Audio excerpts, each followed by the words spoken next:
Greetings, greetings. Welcome to Live Courageously, the podcast number 7 of 2022. I created this podcast show to share the stories of the amazing, courageous friends I am honored to have in my life. I chose the title of Live Courageously because that has been the conscious theme of my life for the last 2 years since the beginning of the pandemic in 2020. If you haven't seen the previous podcasts, you can watch them on my Live Courageously YouTube channel, and I recommend you check them out. We're living in very challenging and dangerous times, and a natural reaction is fear. But fear is just a reaction, but courage is a choice. And it's because of that reality you need to consciously choose courage to get through what's coming. On earlier shows, I talked about the 6 types of courage: physical courage, social courage, moral courage, emotional courage, intellectual courage, and spiritual courage. I believe my guest today has all those and maybe even a 7th type of courage. So let me introduce you today to my guest, a very special friend, Dana Liesegang. And Dana graduated with honors from Colorado Mesa University. She's the author of Falling Up, My Wild Ride from Victim to Kick-Ass Victory, with the foreword written by Dr. Dyer. She has had the honor of speaking on stages with Dr. Wayne Dyer, and also other speakers: Anita Morjani, Scarlett Lewis, Immaculée Iligabiza, and Kate McKinnon, and many others. In 2014, Dana received the Hero of Forgiveness Award given by the Worldwide Forgiveness Alliance. She currently is an inspirational speaker and a coach in independent living skills and spinal cord injury recovery. She has joined Scarlett Lewis, spreading the formula for choosing love over hate. And that formula, as she shares, is courage plus gratitude plus forgiveness plus compassion equals choosing love. She is a Choose Love ambassador, getting social emotional learning into schools in grades K to 12. Dana, that just is all, it can't even begin to capture who Dana is. She has had a truly amazing story of resilience, courage, overcoming, grit, forgiveness, compassion, and love. And I could go on and on for a long time. You have to get and read her book, Falling Up, on Amazon or in your bookstore, if it's the only book you read in 2022. If you need a shot of courage, you need a shot of compassion, a grit, forgiveness, love, you must read her book, Falling Up. But I'm going to warn you, it will take you through pain. It'll take you through hurt. And before you get to the other side, and then you'll find strength, courage, healing, and hope. But also make sure that you have a large box of tissues, because you're going to cry as you read it. And I know guys like to say, their eyes are sweating, but I was crying. I was crying reading it. And I'm not afraid to admit it, because it's powerful, it's inspiring, but it touches your heart and it touches your emotions. So that is, in a brief summary, a little bit of who I'm bringing on right now. Is welcome, Dana, to the show. Thank you very much for that amazing introduction. Almost brought tears to my eyes. I was like, whoa, that was so beautiful. Thank you. You're more than welcome. And rereading your book last night, especially some of the chapters, they did bring tears back to my eyes again, and it reminded me when I read it the first time how deeply it touched me. So I always like to start off the show with 2 things. And the first is how we met, since we obviously have met. And so I asked that of the guests: how did we connect? And then I also asked, the next question is, what does Live Courageously mean to you? But let's start with the first. How did we meet? How did we come into each other? We connected through Tony Rodriguez, and then you miraculously showed up out of nowhere at a Joseph McClendon event that just flooded my heart with joy to just meet you and see you in person. It was just amazing. I was like, oh my gosh, you came all the way down here. Well, you're right. We were introduced by Tony Rodriguez, who is an amazing human being out of New Jersey, and all kinds of things. At some point, I got to bring him on the show. But he told me about you, and he, shared a little bit about who you were. And I remember we connected by phone, and you were so generous. You sent me a copy of the book with a nice sweet message in it. And I sent you a copy of the DVD, The Flag, that I had Oh, directed. I love The Flag. And that was so cool. And then when Tony told me you were going to be in Irvine, which is only, I guess, an hour from where I am, it was like, okay, I'm there. How do I get there? At what time? When do I need to meet? And when I came up and you were sitting there, and it was a surprise because he didn't tell you. I mean, the look in your face was priceless. It touched my heart. You know, you just lit up. I lit up, and we had a chance to hug. We took a picture. Oh, so good. I'm going to show the picture. This is the picture. I cut out Joseph in the background. Joseph is a great guy and a good friend as well, but I wanted to focus on the three of us. And that's us there. So that was, it was so cool. And unfortunately, we didn't have a lot of time together because you were in the middle of the seminar with Tony. And so we spent lunch together and got a chance to talk a little bit. And then, of course, you had to get back to the seminar. So, well, you said that you were only an hour away, but LA, going anywhere in LA is, you know, you could go take an hour for 2 miles. I've been in that. An hour in a good day. I don't think it was a good day, but it was more than an hour. But yes, in LA, a 10-minute ride can be a 2.5-hour ride. So yeah. So I'm like, that was a pretty big deal. Well, it was well worth it because I had already talked to you on the phone. I read your book, and here was an opportunity for me to get to meet you personally. And that was something that I was honored and really glad to have a chance to do that. So yeah, I mean, for me, that was nothing. And I'm glad I took the time to meet you there. So that was cool. So the second question is, and like I said, you know, you exemplify so many types of courage, and this show is Live Courageously. And you know, if there's more types of courage, you exemplify them. But what does Live Courageously mean to you, Dana? Living courageously for me means living outside the box. Don't let other people's voices come into you and keep you from living your dreams. And don't let not even your family. I'm like, everybody has an opinion of how you should be or what you should do. And then society has its parameters of what we're supposed to do. And during this pandemic, I'm like, we were supposed to just lock down and stay home, but live outside the box and be courageous and know within yourself that there's something bigger and it needs to shine. So allow your light to shine, I guess. Well, I'm gonna start more in the present before I go back and introduce a little bit of your story. And like I said, anybody and everybody who watches this, you just have to pick up a book and read it because it will touch you on so many levels, and it's so powerful a book. And I say that as somebody, I've read thousands of books. That one of my biggest passions in life is reading, and the book moved me. So we're going to get to that, but I want to kind of deal with some of the physical courage, because you know, I'm impressed by, as you told me a little bit in person, but then of course reading the book and a little bit of watching you online, some of the physical things that you've gone through, some of the sports things that you've done. And I'm always impressed. I'm like, I haven't done any of those things. I'm like, God, that's badass. So tell me a little bit about those things. And then, like I said, we're going to start a little bit in the present, and then we'll take the audience back to how this journey started for you and how you went and overcame. And what you just said, you know, don't listen to other people's opinions. You have to have yours own, and you did. And because that, who you are today is who you are. So tell me a little bit about that for you, some of the amazing things you've done in your life and that you're proud of physically and at sports and athletically. One of the things I'm really proud of is that I'm the first quadriplegic in the nation with a Class A commercial driver's license. That was really fun. And I've gone skiing, rafting. I've rafted through the Grand Canyon twice. That was super fun. I've traveled the world. It was dangerous. I saw in your thing, I was looking, that wasn't exactly not dangerous. It wasn't exactly not dangerous, no. I mean, like Grand Rapids go from a Class 1 to a 5 in a normal river. The Grand Canyon goes from 1 to a 10.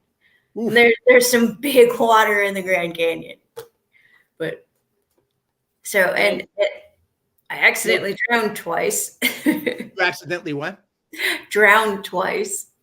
Wait. I fell What out. does I'm a that mean? member of What the does that Grand mean? Canyon swim team. Okay. So you ended up in the water Yes, twice. twice. And what was that experience like? You know, the first time, well, I've drowned twice, but in two different rivers. So one was colder than the other. It was much easier in the colder water. Huh, You just die really fast. And like they resuscitated me while I was in the water. And really? it was the most peaceful experience. It really was. Wow. Dying is nothing to be afraid of. And I think that's part of why I live courageously is, you know, I've had a few near-death experiences and I realize how short life is and how important it is to live fully. And when I broke my neck and they were like, nope, you're not going to move from the neck down. I'm like, yeah, no, that doesn't work. We're going to overcome this. And, and today I still am working on overcoming. And then the last 2 years, I took the last 2 years to really dive deep into different modalities. And I'm starting to get like some finger function back in that finger. That's brand new in the last 2 years. And I'm 31 years post injury. So there's just no end to healing if you're willing to do the work and go the extra distance.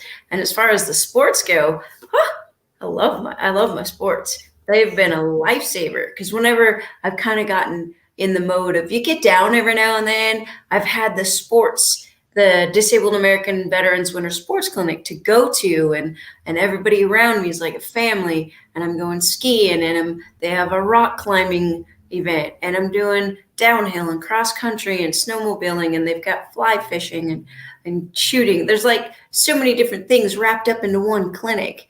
And then for the summer, there's the Paralyzed Veterans Wheelchair Games where I played quad rugby and I went hand cycling and wheelchair racing and swimming and shoot, what else? Softball, obstacle course. There's like sports have been a really big thing in my life just to keep you going and the camaraderie. It just keeps you going. And like I said, I keep teasing the audience. We're going to go back and just kind of take it from the beginning. But until I do that, the camaraderie of working with other vets at the disabled veterans, all those events. What is that like? Because I know, that's having people who are part of your tribe, your team, your family, who are, experiencing the same thing, supporting each other and going through that and challenging each other to go beyond what their limitations, other people's ideas or what their limitations are, right? Yeah, I mean, I always say that the only limitations I have are the ones people put on me. I don't feel limited at all. I feel like I live an unlimited life. Yeah, I use a wheelchair to get around, but it's just how I walk at this point. I mean, I can walk some and I've earned that, but the camaraderie is they don't let you fall back. Like the veteran world is so beautiful because the camaraderie that we had in service, we took into the same disabled veteran world. And I am so grateful for the Vietnam veterans because they have a special place in my heart, because without them, I wouldn't be who I am. They showed me the ropes and they wouldn't let me, you need help, little girl? You need some help, little girl? They don't cut you any slack. Like they're there when you fall, but they were there to push me forward. And I just am so grateful to the hard work that they put in, because it's their work that brought me to where I'm at. And then it was my job to help the vets coming in from Iraq war and help them come up. And I have become a cross-country ski instructor in the 30 years of going to the winter sports clinic. So I went from a participant sit skiing to stand-up skiing to being a instructor. And helping create some equipment that helped other people be able to stand up and ski. So I'm like, it's kind of, I guess I feel like that's more my legacy. I think, just helping others rise. Well, all of what you just shared and all the stuff that you do without letting other people's limitations stop you. I think it's just for people watching, people allow so many limitations on their life, and they have a lot less reasons to have those limitations, and they still have those limitations. And they don't realize that the power of going beyond your limitations is within you, and you exemplify it in so many ways, obviously, because you have a physical challenge that a lot of people don't have, and that didn't stop you. And so going back to the first physical challenge that you went through, the first sport thing when you were going through it, and then I'm going to have to take the audience back to the beginning, unfortunately, to get us through the story. But on that first experience, that first athletic experience for you, what was that like? It must have been, now you've done 30 years, you've left a legacy with doing all this, but the first one couldn't have been easy. The first one had to be hell, to speak kindly. It was, I wouldn't call it hell. It was exhilarating. Huh. It was exhilarating. I'm like, I was paralyzed from the chest down and no hand function. And I was skiing. I was out there. I was so excited to be able to get on the mountain. So it was terrifying and it was challenging. But again, I was surrounded with joy and love and courage all around me. So the fear was like, what anybody would have going down a mountain on skis for your first time. And I was doing it sitting for the first time. I skied before I broke my neck, but I've gone faster sit skiing than I ever did standing. And wow. Skiing from the top of Mount Crested Butte to the bottom, they tethered me down. They had, tethers tied to the back of the ski, and they were monitoring my speed. And when you crash, it hurts pretty much. It hurts, but it's just, if you're not crashing, you're not skiing, right? If you're just not trying hard enough. And it was just, it brought more inspiration to my life, because at that clinic, I also met someone who was in a wheelchair that climbed Half Dome. Like, he's paralyzed. How are you rock climbing? But he's invented stuff for that. And I was like, yay, I'm going to try something new. And so that inspired me. And I think it just drove me forward. It really wasn't hell. It was just new and different, a different way of doing what I used to do. How old were you when you did that time? 22. 22. Wow. My first sports was quad rugby. My very first sport that I tried was quad rugby. Now that was a little bit scary, because you get four people on a team. I don't know if the Paralympics, quad rugby is pretty popular in the Paralympics now.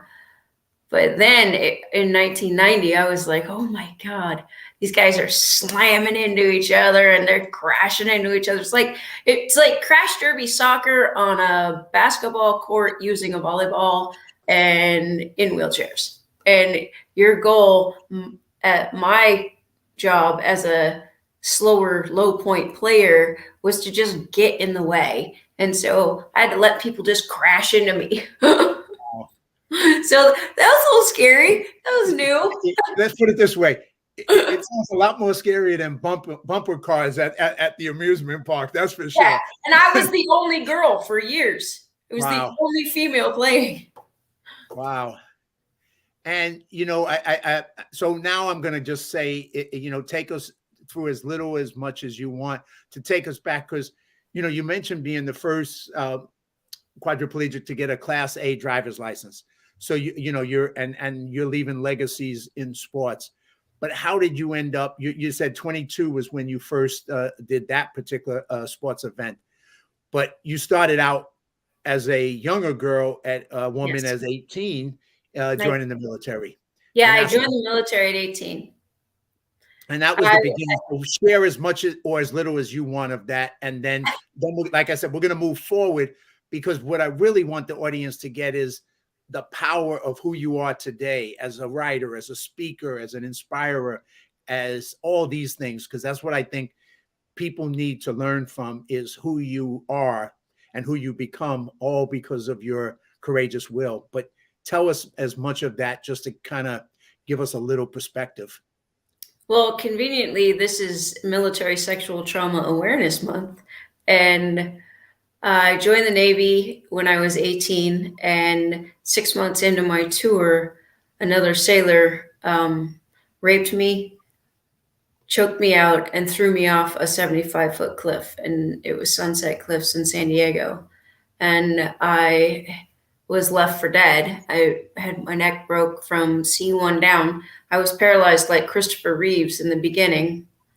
And the doctors told my parents I wasn't even going to survive because there was so much damage internally. And I was in a coma and I had a brain injury. And they were like, and if she does survive, she's not going to be able to be very communicative. And so I overcame that bit, the first part of it. It was, I'm on a respirator. When I woke up from a coma, I kept biting on the respirator because I wanted to breathe on my own. I'm like, if I have to be this way, it's going to be on my terms. So I decided from the get-go that I was going to make this my way. That's kind of my personality anyway, really. And I've been through a lot of different treatments. And once I was breathing on my own, I was like, well, the doctors were wrong they said I was going to die. They were wrong about that. They said I would never breathe on my own. They're wrong about that. Then they told me you'll never be able to take care of yourself. 3 years in post-injury, they were wrong about that. I am fully independent, no nurse. I can do everything. I drive, I do all this, take care of myself just fine. And they were like, oh, well, you'll never walk. I'm like, watch me. And so 10 years post-injury, I took my first steps. And I've used skiing and I've used my sports to keep propelling me forward and to raise the bar for myself. And I don't know if you can see behind me, but there's an elliptical and a treadmill. And that I use those. And I've just not stopped, and I won't stop until I leave this chair. And then I'll do something new. I'll just keep going. I'll push that bar even higher. Maybe I'll climb Everest. I don't know. Well, all of that is just mind-boggling. I don't even know for a guy, I'm speechless, which is unusual for me. But as I think it's just the important thing that I could take away from that is when people who are experts told you what wasn't possible, you chose to not hear that message, not to make them wrong, but it was your life. That's what they knew. That's what they believed. That was their limiting belief about that situation, given their experiences, maybe. But they didn't know you. They only knew what they knew, and you knew you. And you made a choice to not buy that message. And if you bought that message or you bought that belief that they had, you would have had a different life. I would say a very different. I would probably still be on a respirator if I had to listened to what their belief was and their medical, and they're amazing. The medical profession is amazing. I love them, and I am grateful that they saved my life. But they can only do so much, and they are trained to tell you the worst scenario, and they don't know who's inside. You get to decide that for yourself. You get to say, I accept this to a certain degree or not accept it. And yeah, I chose to keep pushing forward. And I was like, it didn't make sense to me. I'm like, I refuse. to stay in a wheelchair for the rest of my life. Not that being in a wheelchair is the end of the life, clearly, because I've lived so much more fully in this chair than I think I would have when I was 19, because, I was typical kid. You get to drink beer on base, you go to the bar, you have fun, right? And now I get to experience life from a vantage point of how precious life is. I got to learn how precious life was very young, and that living life to its fullest was really important. And I could have listened. I could have, but that's just never been my personality. And, and because it wasn't, you went on that journey, and I remember I saw a movie that kind of reminds me of your journey. It was about a boxer who got into a car accident and became a paraplegic, and the doctors told him the same kind of thing: you'll never walk again. And he said to them, "Okay, so but when am I going to fight again?" He was a champ, and they were like, "No, you didn't hear us. You're not going to walk again." He says, "Yeah, I know. When am I going to fight again?" Well, he ended up coming back and fighting and being a boxer again. So once again, they knew what they knew, and he knew him, and that's you. You're just, if people would just, I hope as they watch this, just understand the power inside you that you had that overcame. And we all have that power. We all have it, for We sure. have to make that decisions. And a lot of times we don't. We make a weaker decision, or we don't even make a decision to move forward. But the other side of it is, besides not listening to the doctors, you also had a choice, which we have a lot of times in life, to live our life, the rest of our life, as a victim because of something that happens to us in life that is horrible, is tragic, is wrong, is all those things combined. But what do we do with that incident determines what our life's going to be. And sometimes it's not easy to not be a victim in the situation like that. It's easy to be a victim. That's normal. It's human. It's everything. But you didn't. And that's the other part of who you are, and your courage, and maybe just your choice to live courageously and not be a victim. And like your book, Kick Ass, tell us a little bit about that. Well, I like to, I was a victim that night. And you're not a victim for the rest of your life unless you take on the victim attitude. And it would be easy to do that, because I have every reason in the world to do that, right? Yep. But I chose to push forward. And at one point I was able to forgive. It took me 21 years to be able to forgive and really understand that forgiveness is not condoning what happened. It's not saying, "Oh, well, I forgive you, it's okay." No, it's absolutely not okay. But what the forgiveness is for your own self. It's to let go of the anger and the hate and the poisoning of your own body, and to move forward and let that weight go off of your shoulders.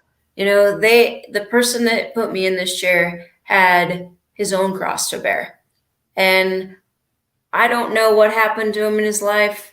And he was only 18. I don't know what made a young man so angry at the age of 18.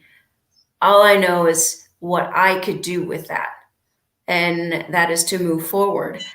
I could stay stuck, but what good does that do? I could drink poison and hope he dies, but what good does that do? So that's what the anger is. Anger is poison in your body and my body. And I didn't want that. I had it for 21 years. Believe me, I had a lot of anger. And, every now and then you fall back a little bit and you have to choose to forgive again. But I always say it's not what happens to me that defines me. It's what I do with it. It's not what happens to you. It's what you do with it. And I've chose to excel as best I can in my life and enjoy it. Go skydiving and scuba diving and raft through the Grand Canyon and drive an 18-wheeler. These are things that I would have done as an able-bodied person walking around. Why wouldn't I do them now? I just have to alter it a little bit and work a little harder.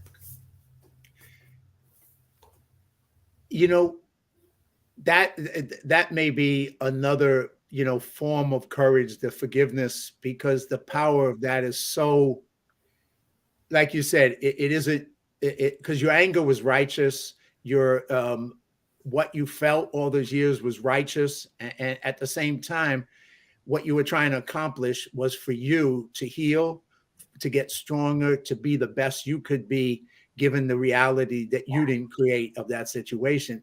And you found your way there. And forgiveness is something that is what may be one of the hardest things to get to in some situations more than others. I mean, in some situations, people can't even get to it in minor situations, and it's just nothing to forgive, and yet they can't even get there. But in some situations like yours, there's all kinds of things to get in the way of being that powerful to forgive. But you found it there, and I know in the last chapter of the book, and your book is kind of in three sections. Before the fall, the fall, and then the onward, and after the fall, and then onward. And in that last chapter, you just talk about how you did it. And I'm not going to get into all that because people should read the book, and they should really. But I'm going to say it's going to break your heart, and it's going to re-heal your heart if you read that chapter after you've read the rest of the book. And it's going to give you something. If you need to be a person to forgive, then you're going to find maybe the ability to do it. So I would just encourage people, please read the book. Please read that last chapter and let it break your heart and let it heal your heart at the same time. But yeah, I think that's just, forgiveness is not an easy place, and you know it, and yet you got there. It's definitely not an easy place, but it is possible. Yeah. And the word impossible, just break that apart, and it's I'm possible. And I really like that. Well, now let's go through some of your other journey. And thank you for sharing that. I know that's not easy to get into. You went through so many journeys, and one of the influences on your life is Dr. Wayne Dyer, and you read a lot of his material, and you've had some great interactions with him. And for people that don't know him, I remember listening to, and this is going to age me real bad, but I remember listening to cassette tapes from Nightingale Conan of him listening to his material when I was going on my personal development journey, and the material that he shared that was so powerful. But you kind of dived into a lot of that material, and then you had a chance to get to know him, meet him, speak on his stage, just some amazing things. So share a little bit of that, because that's like cool stuff. So yeah, let's go there. Yeah, Wayne was a huge element in my life when I had hit a pretty low point in my early 20s, and I didn't even know who he was. I went to a health expo in Austin, and everybody's like, "Oh, Wayne Dyer, Wayne Dyer, Wayne Dyer." I'm like, I don't know who this guy is. And I ended up at a bookstore about 2 weeks after this expo, and I was trying to figure out, I'm like, God, I'm in this marriage. Do I need to get out of this marriage? How do I get out of this marriage? And then this book falls off the shelf in front of me. It's called Manifest Your Destiny by Dr. Wayne Dyer. I was like, what? This guy again? And I'm like, all right. So I ended up reading his book, and I listened to his book on tape, and it changed my life right then and there, because I was like, this guy says I can manifest my way out of this chair the rest of the way. And I was at a point where I thought maybe I was going to end up staying in the chair forever. My God, is this it? Is this really it?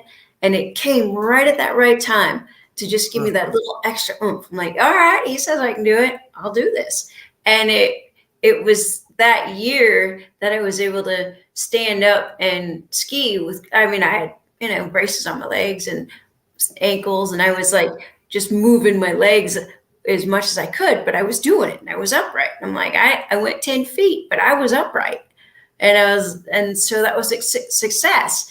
And then you fast forward that to, I think 2010 or 11, in there somewhere, where I was kind of in another spot where I was feeling a lot of post-traumatic stress that, quote unquote, what happened to me didn't happen to me. And so how do I have post-traumatic stress? Because this didn't really happen. And of course it did. And I'm in Costa Rica and I'm having a hard time. I'm listening to I believe it from Ambition to Meaning. And I just kept re-listening to it and re-listening to it. And I'm like, I gotta thank this guy for all that he's done for me. And in that, he said he had chronic lymphocytic leukemia and he was healing himself from that. And I'm like, oh my God, I got to meet him before he dies. So I immediately signed up for a trip to Australia and got on a cruise. And within days, I manifested myself at a personal dinner with him. And his daughter, Serena, oh, God bless her heart and soul, she wanted to put part of my story in her book. And I'm like, of course you can. And her book is Don't Die With Your Music Still in You. And that was one of Wayne's big messages is don't die with your music still in you. Wow. And I guess that's what I'm doing right now is sharing my music.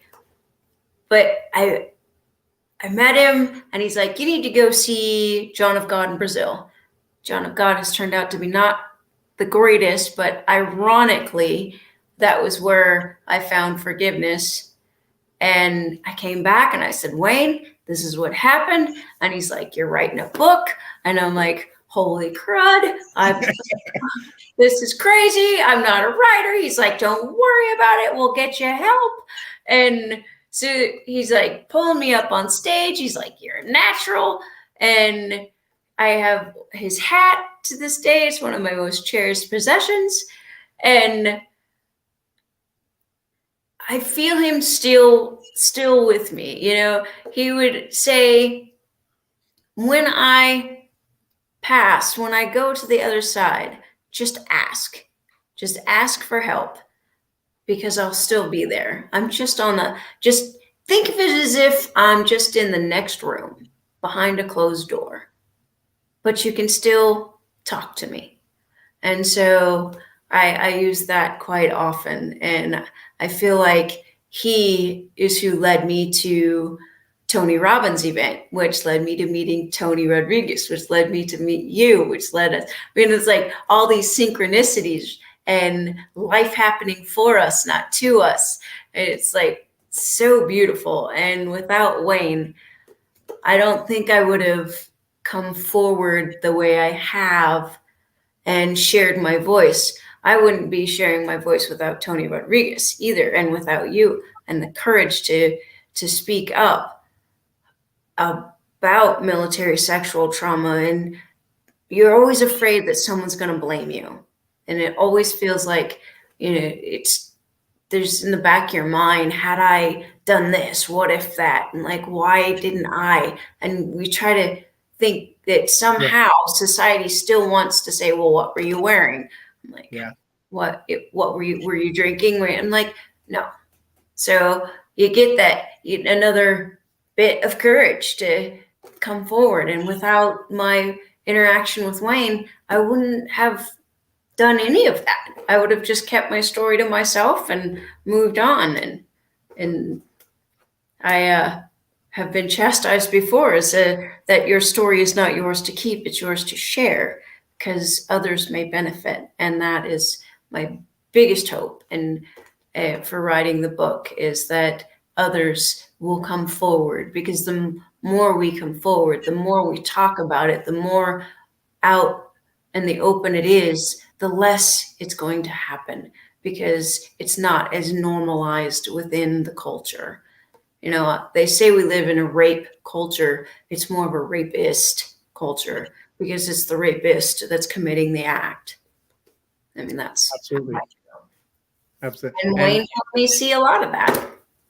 And in the, I believe it's the end of the book, the epilogue of the book, you talk a lot more about that issue of sexual and abuse and rape in the military, and you get into that deeper, so that people can read that in the book. I think they'll get also some more understanding of that issue as well. But like you say, you know, you met Wayne and you manifested it, and it's kind of, the book fell off the shelf. And I years ago, I was at the GI Film Festival, and somebody dropped this term that I had never heard before about God's wink.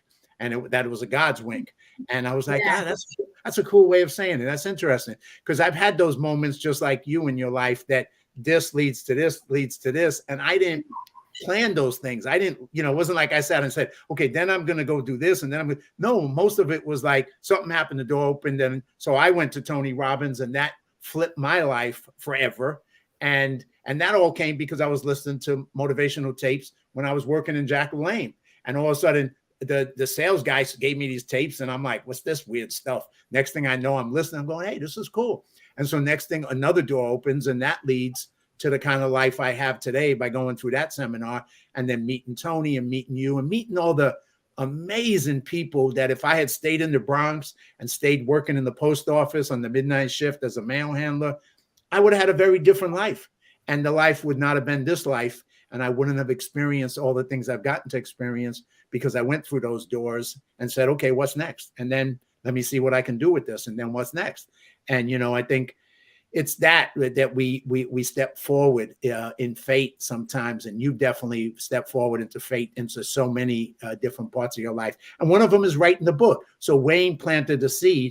Now tell us about that. How did you go Wayne planted the seed, and he had me write it. He wrote the foreword. He's like, there's no saying no to this. Basically, you're writing a book, and then it got published through Hay House, and he had every intention on bringing me on stage and taking me around and promoting the book. And he passed away in August of 2015. So that, that didn't manifest. And that's, I think, another perfect divine alignment in order to align me with the message of, it's not really about what happened. It's about the forgiveness and what I've done with that. I've excelled in life in the face of, I guess, adversity, and it's okay to be proud of that. I've hidden from being proud of it, and it's okay to be proud of your success. 100%, and to really celebrate your success, because you've accomplished much more than, I'm not, skiing, never done it. River rafting, never done it. So I know, but all the things that you've achieved, skydiving, scuba diving, all that stuff. But that's just some part. That's a small part of who you are. The other part is, like you said, the touching people. The book, it's like I always say, it's like a pebble in the water. You throw the pebble in, and you get a ripple effect, and you don't know who you touch and who then they touch because of what you just did and what you gave into the world. And your book is a gift to everybody who gets to read it, but it touches people who didn't even get to read it, because the person who did read it gets a message, and they may do things differently in their life thanks to you and what you shared by sharing your story in your book. So we all grow and benefit. So I'm grateful for having read the book and how you touch my life with it. But that's and then you wrote the book, which I've written 2 memoirs, and I tell you, they were painful. I'm not a writer. It is painful.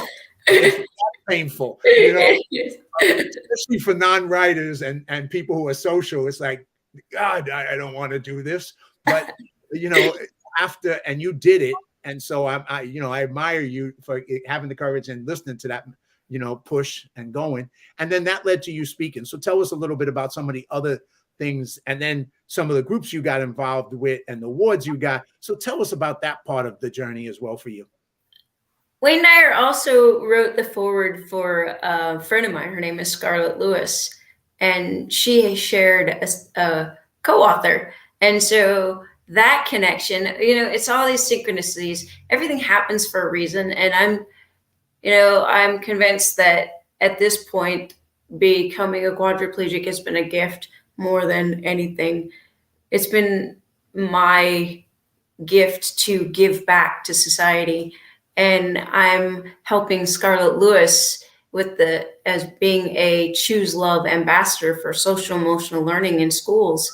Her son, Jesse, was shot in the head in the Sandy Hook shooting, and Scarlett forgave. And I forgave. So we've come together in that where the most heinous acts have been forgiven, and it's possible to do that and make something in life out of it, turn a negative into a positive, no matter, and there's nothing that compared to losing a child. But she turned something into it, and she made the Choose Love movement. And I'm honored to be on that tour with her in the Choose Love movement, because everyone has a choice. You can choose hate or you can choose love. You can choose fear or you can choose courage. You can choose anger or you can you have a choice in life. And so I've been blessed to be with her, and I've done some speaking engagements with Tony Rodriguez, and I continue to do speaking around town where I live. And COVID put a damper on a lot of that, and just starting to get back out into it again. I didn't stop during COVID though. I went to some events by Dr. Joe Dispenza, and that's how I started getting some finger function back. Like, it sounds crazy that just meditation and changing your brain waves is going to change your ability. But I really feel that the forgiveness, and you're just keeping on that forgiveness train, and joy, and keep doing good in the world and making something more of who you are to help raise the vibration of society. And that, Wayne used to say, I'm not better than anyone else, but I am better than I used to be. Right And on. that's how I feel about me. My growth is so that I can put out into the world a positive vibration. And when you have a positive vibration, you affect everyone around you. And that's where you're saying that's that ripple effect. So you put out this positive energy, and it's going to connect to somebody else's energy. And eventually all that energy becomes a wave. And then you're affecting more and more people as you go, just drawing them in. Excuse me. All of those things, like you said, you shared, and you shared forgiveness, you shared love, you shared, you're involved in both speaking. And Tony Rodriguez is an amazing guy. When he told me your story, I mean, we tease each other because he's from New Jersey, I'm from New York, and we have fun teasing each other. But he's such an inspiration, and he has his own overcoming story. But you're getting up there and doing that, and being not letting anything stop you. I just think it is just such a message, because even during COVID, the last 2 years, you were able to go out and you faced more health challenges than most. And you were able to go out and do stuff, and you did not accept that what you should be living in was fear. You did not accept that. Correct. And that was what was being promoted to all of us. What was the best reaction? Fear. Be afraid. Be afraid. Be really afraid. And that was what we were being sold as a product. And it's like, to me, I looked at it as like, growing up in the South Bronx, it's like heroin. Just because they reduced the price of heroin don't mean you should buy it. It's still heroin. So it's like, hey, it's cheaper heroin. Yeah, but it's heroin. Yeah, let's get it. Yeah, good luck. But, fear, whether it's free or cheap or, every 24 hours a day, it's not a product you should buy. It's just not a product we need. We need courage. That's the product. We have a choice. You have a choice to choose courage over fear. That's right. And that's what this living courageously is all about, right? Yeah, and your life, you will expand dramatically because of that. You'll have these experiences like you've had because of that. And I remember I read a book, and I can't remember what it was, a guy Kaufman, I think, but it was about choice. And when I was living in the Bronx at the time, and it was a message that just resonated so strong. It was like, up until that point, I played victim. I had excuses. I blamed everybody because I lived in poverty and blah, blah, blah, blah, blah, blah, blah. But all of it was nonsense, because it came down to, I had a choice. What did I want tomorrow to be and today to be was up to me, nobody else. And when I Right. realized that, I was like, wow, that's powerful. That's powerful. Because if I don't believe that, the alternative is I go nowhere. I stay in the same place. Right. Right. Absolutely. And so that's kind of what you did. You took that thing of choice. What else would you like to share, and tell us a little bit of some of the things that you have that you can share in the future that you want to manifest and make happen, or just anything you want to share beyond what we've talked so far with the audience. Well, I my biggest thing for those who have survived sexual trauma, military sexual trauma, it's very important that you know it's not your fault in any way, shape, or form. And if you can and you have the courage, and I know that they have it inside them, tell someone you trust, not necessarily your family member or a friend, maybe a professional, so that you can reach out and get help with some of the post-traumatic stress. Because post-traumatic stress has been pretty big in my life, and I just didn't know it because I wasn't, it was swept under the carpet. And I was supposed to just suck it up, buttercup, move forward. And I think it's important that people get help with the trauma, get help with overcoming, because sometimes you reach a point where, I'm 31 years post-injury, and I finally hit a point where I was like, oh, I actually do need a little bit of help with some of this stuff that's coming up. And with the meditations and with cognitive therapy, and, it's okay to blend different stuff together. You can't just think yourself positive out of it. You have to start feeling some of it inside yourself. You have to feel worthy and know that we're worthy. We are worthy of love. We are worthy of healing. We are worthy of joy. We are worthy of being courageous. And sometimes that means we have to reach out to someone else to get there. And that's what I'm currently doing. Next week, I will be going to a Dr. Joe Dispenza event, which they're super fun, for one. And you get to go really deep and learn the science behind meditation. It's not just sitting there and going, oh, no, there's a lot of science. There's too much science for me to go into it right now. But and that's what's been, I'm still recovering. There is no end. I guess that's the other point. There's no end to recovery. There's no end to learning, because when you stop learning, you die. Whether you're still alive, you'll still die. You just die while you're alive. And growing is crucial. And no one grows from hanging out in comfort, right? We have to push our limits, push that comfort zone in order to grow.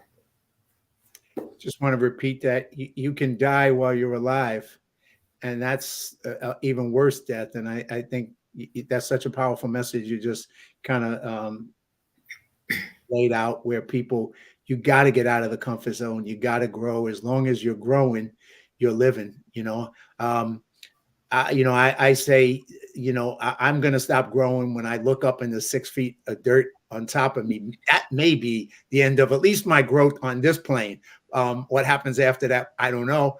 But, up until that point, it's about growth. It's about learning. It's about, relearning. It's about rethinking. It's about all, just setting more possibilities for yourself. And you're right. That is the way to live no matter what. And you've been a model. In the preface of your book, and after what you just shared, your journey and what happened to you when you were young, you start out this book with a preface that says, I write this memoir with much love in my heart. And then you go on from there. And I'm going, just thinking about that when I read it, was here's what you went through, such, trauma, such a horrible experience. And you start off with, I write this book with much love in my heart. And I think that's what captures you and captures why everybody should read this book. But it's just like, what a powerful affirmation of what's important in life. And Yeah. maybe, and just share a little bit of that with us. I've learned to love myself in many different ways. And I actually, through some of the people I met, Michelle Soros, I went to Rhythmia Life Center in Costa Rica and did plant medicine and had some huge growth through the plant medicine. And I feel more connected to my soul and my heart now more than ever.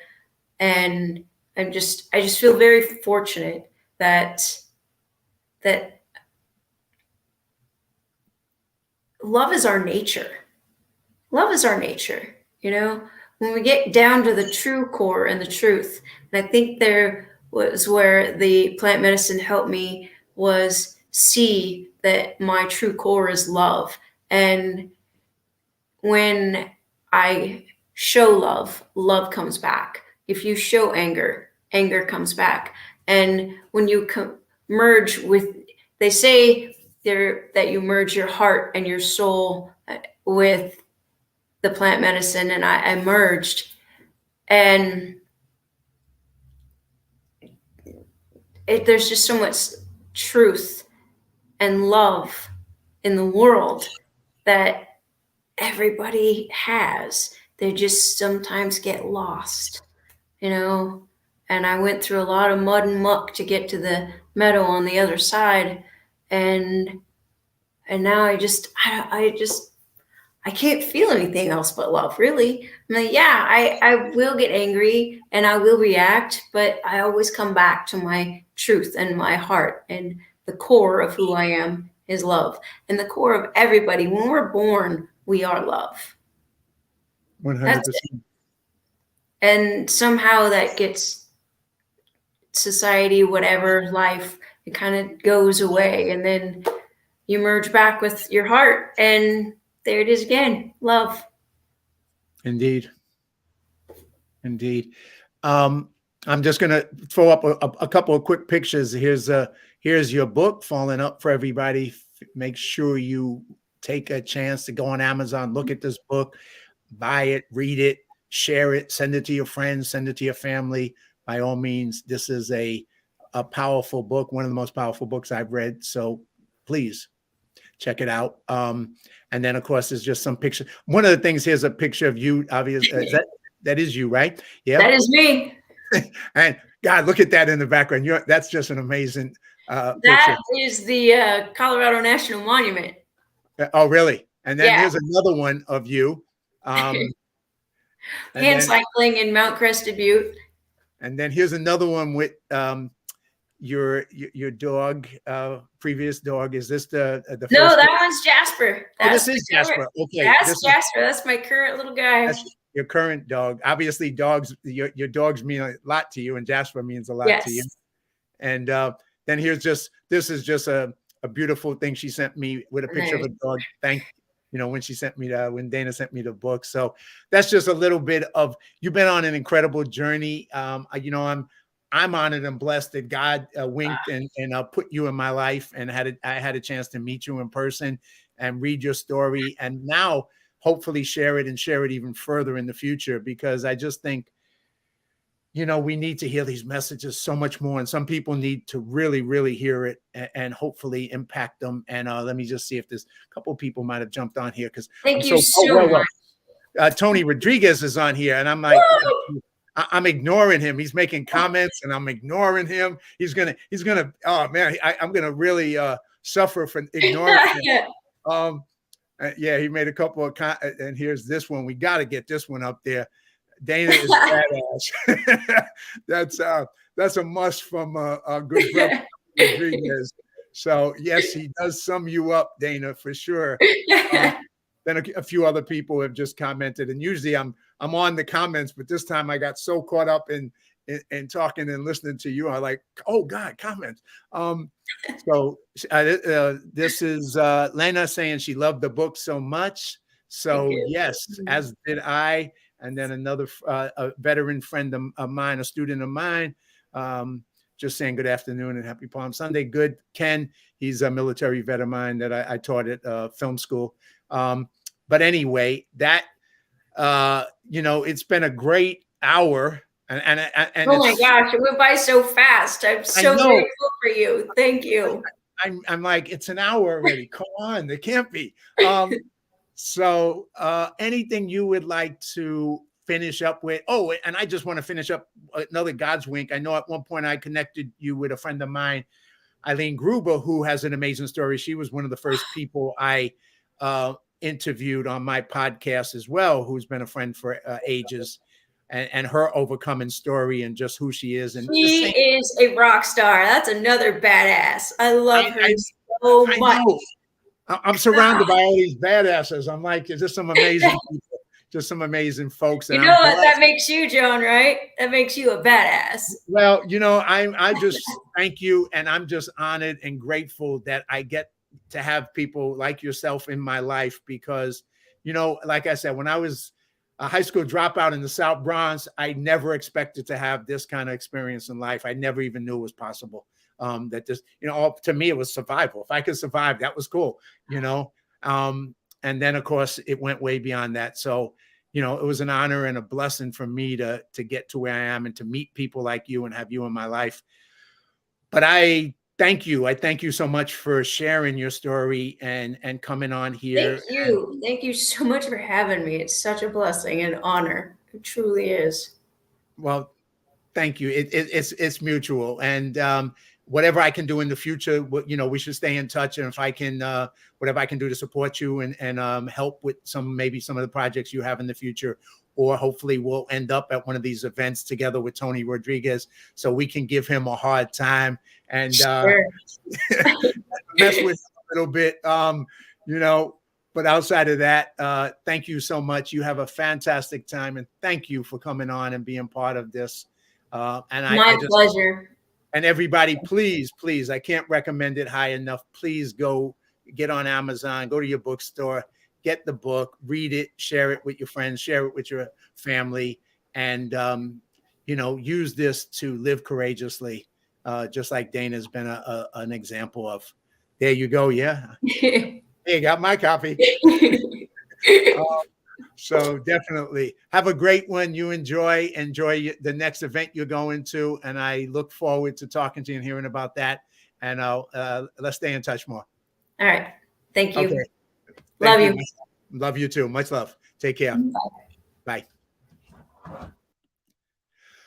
Wow. So that was, as I wrap this up, that was an amazing, powerful story. Dana's story is something that it has to touch your heart. It has to inspire you. It has to give you courage, compassion, love, forgiveness, grit. I mean, she just exemplifies all of it. And I just hope that if you have a chance to watch this, that you'll share it with your friends, share it on social media, share her book, Falling Up. What a message. She took this horrible experience of being thrown off a cliff to be killed. And instead of talking about falling down, she turned it into falling up.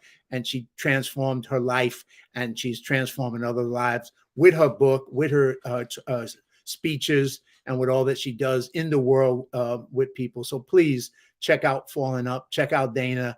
And thank you so much, everybody, for being part of this. And if you watch it in after it's over, you can also go to my YouTube channel, Live Courageously, and all the last 7 videos will be there. Have a fantastic day and God bless.